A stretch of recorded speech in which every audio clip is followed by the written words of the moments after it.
السلام علیکم پیارے بچوں، میں پروفیسر ملک عمران شہزاد ایک اردو لیکچر کے ساتھ آپ کے سامنے حاضر ہوں۔ آج کا لیکچر اردو کا سال اول کا سوال نمبر 7 ہے، جس پر ہم بات کریں گے۔ آپ کو یہ سوال جو ہے اردو کے پرچہ میں سوال نمبر 7 ہوگا اور اس کے 10 نمبر ہوں گے۔ درخواست آئے گی یا پھر آپ کو رسید آئے گی، ان دونوں میں سے ایک چیز آ سکتی ہے پرچے کے اندر، جس کا آپ نے انتخاب کرنا ہے، الفاظ کو صفات کی زینت بنا دینا ہے۔ ایک چیز جو ہے، یہ اگر درخواست ہمارا جو موضوع ہے آج جس پہ ہم بات کر رہے ہیں وہ ہے درخواست نگاری۔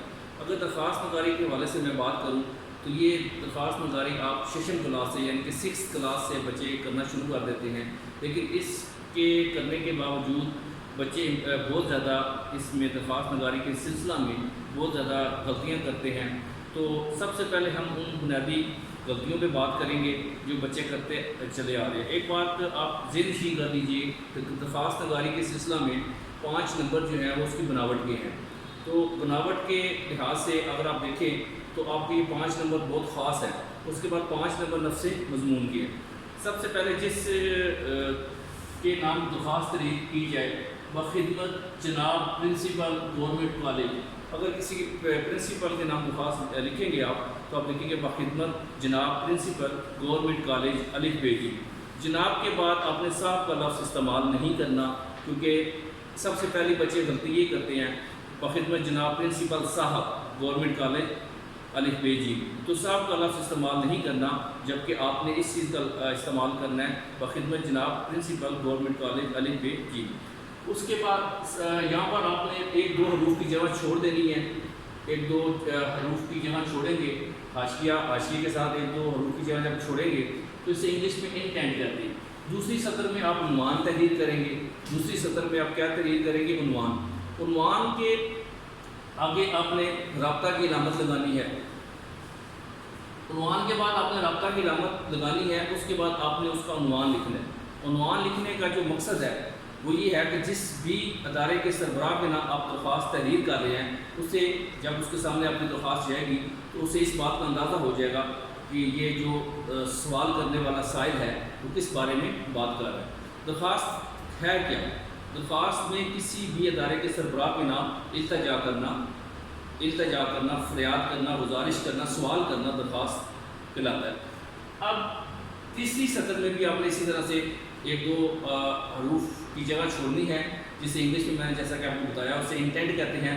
اس کے بعد آپ نے لکھنا ہے جناب عالی اور ندائیہ کی، جناب عالی کے بعد ندائیہ کی علامت۔ ندائیہ کی علامت جو ہے یہ آپ کو ظاہر کرے گی کہ آپ کسی سے مخاطب ہیں۔ جب کسی کو مخاطب کرنا ہو، مقصود ہو، جب کسی کو مخاطب کرنا ہو، جب کسی کو پکارا جانا ہو تو ندائیہ کی علامت لگائی جاتی ہے۔ تو یہ جو 3 سطور ہیں، تینوں سطور کے اندر پہلے تینوں سطور کے اندر جو ہے آپ نے انٹینٹ کی جگہ چھوڑنی ہے۔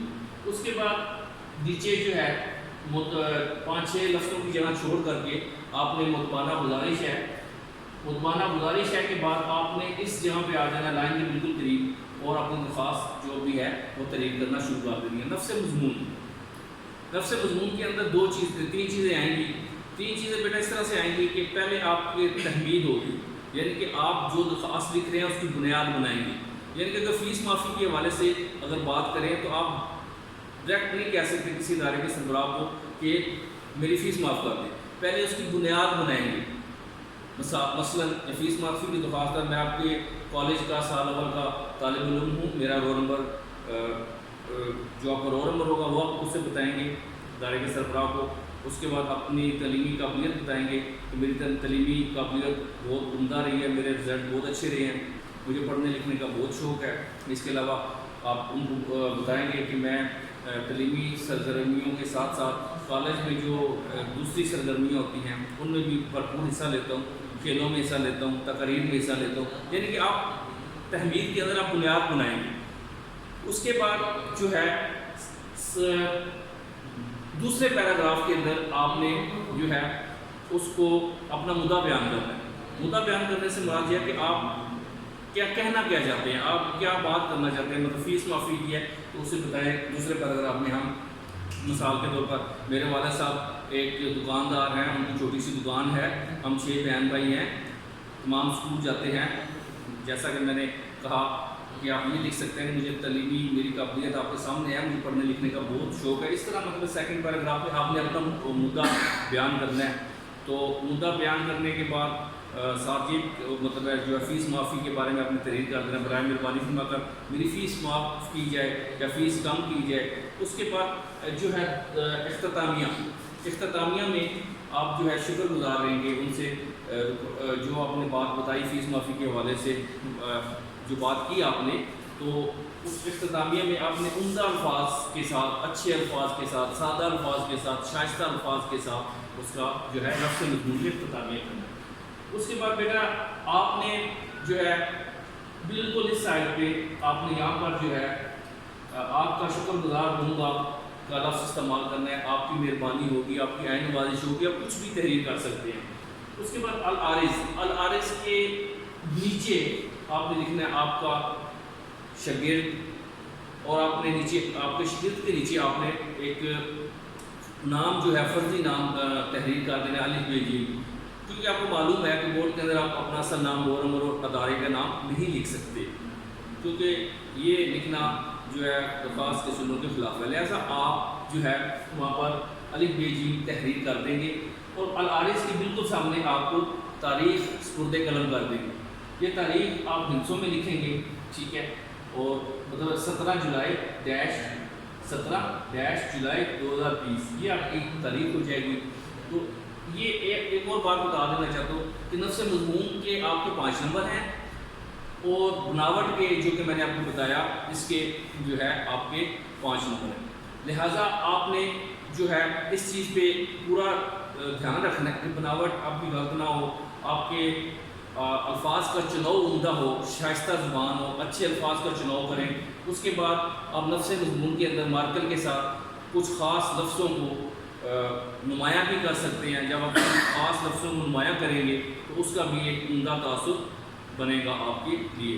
اس کے ساتھ ساتھ جو ہے اگر ہم دیکھیں تو اگر آپ نے فیس معافی، جرمانہ معافی کی درخواست لکھنی ہے، چھٹی کی درخواست لکھنی ہے، سرٹیفکیٹ کی درخواست لکھنی ہے، تو پرنسپل کالج کے پرنسپل کے نام تو بخدمت جناب پرنسپل گورنمنٹ کالج الف ب ج. اسی طرح سے آپ نے اگر اپنی سند کے اجراء کے لیے، نام کی درستگی کے لیے یا طریقے پیدائش کی درستی کے لیے درخواست تحریر کرنی ہے تو آپ لکھیں گے بخدمت جناب چیئرمین بورڈ. بخدمت جناب چیئرمین بورڈ جو ہوگا وہ آپ لکھیں گے انٹرمیڈیٹ سیکنڈری ایجوکیشن بورڈ. اس کے بعد اگر آپ یہ چیز دیکھیں کہ آپ نے کسی ڈاک کی شکایت کی درخواست کسی ادارے کے نام لکھنی ہے تو آپ نے لکھنا ہے بخدمت جناب پوسٹ ماسٹر، بخدمت جناب پوسٹ ماسٹر ضلع الف ب ج. اس کے بعد اگر آپ نے جو ہے دیکھا جائے تو کسی کی رپورٹ درج کرانی ہے یا رپورٹ یا کسی کے خلاف کوئی شکایت درج کرانی ہے کسی بھی تھانے وغیرہ میں، تو آپ لکھیں گے بخدمت انچارج افیسر، بخدمت انچارج افیسر الف ب ج. پھر اس کے بعد اپنا جناب عالی یا جو بھی تحریر کرنا ہے. تو اس سلسلے میں اس ضمن میں تمام تر جو باتیں ہیں وہ آپ کے ذہن نشین آ جانی چاہیے. ان کو میں ایک دفعہ پھر دہرا دیتا ہوں. آپ نے بخدمت جناب پرنسپل گورنمنٹ کالج الف ب ج، اس کے بعد عنوان یہاں پہ انٹینٹ کی جگہ چھوڑنی ہے، تینوں سطور میں 1-2 لفظ کی جگہ چھوڑ دینی ہے. جناب عالی کے بعد ندائیہ کی علامت، اس کے بعد آپ نے جناب عالی کے بالکل نیچے مدبانہ گزارش ہے نفس مضمون بنانا ہے. نفس مضمون آپ 2 پیراگراف میں بھی بنا سکتے ہیں، 3 میں بھی بنا سکتے ہیں. اس کے ساتھ ساتھ پھر العارض کے بعد آپ نے نیچے لکھنا آپ کا تابعدار شاگرد، اور تابعدار شاگرد کے بعد آپ نے الف ب ج تحریر کر دینا ہے، اور العارض کے بالکل سامنے آپ نے تاریخ سپرد قلم کر دینی ہے. آپ جتنے اچھے الفاظ کا چناؤ کریں گے، شگفتہ تحریر ہوگی، سادہ الفاظ ہوگی، اتنے آپ کے نمبر جو ہیں وہ نمایاں ہو سکتے ہیں. آپ اس سوال میں جو ہے نمایاں نمبر حاصل کر سکتے ہیں. امید ہے آپ کو بہت سمجھ آئی ہوگی. آپ اگلے موضوع کے ساتھ آپ کی خدمت میں حاضر ہوں گے. السلام علیکم ورحمۃ اللہ وبرکاتہ.